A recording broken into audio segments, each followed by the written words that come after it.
After 4 weeks from when we started the build, the door is finally going to go in. So a little bit fiddly because of the opening down the bottom there. We can't pop it up on anything, so anyway, Mike's worked it out.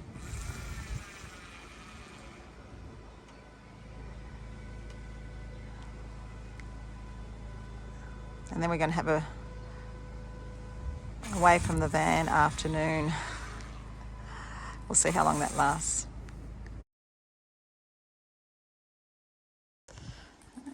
As you've seen in the videos, we've installed our Aussie Traveller caravan door, or motorhome door as such, and we've been quite pleased with the mechanics of it all, and it's nice and sturdy with a nice grille door as well. So just need to organise a curtain for there, but wasn't too hard in the end, and we've just obviously got a little bit of finishing off to do around the bottom part of the door there.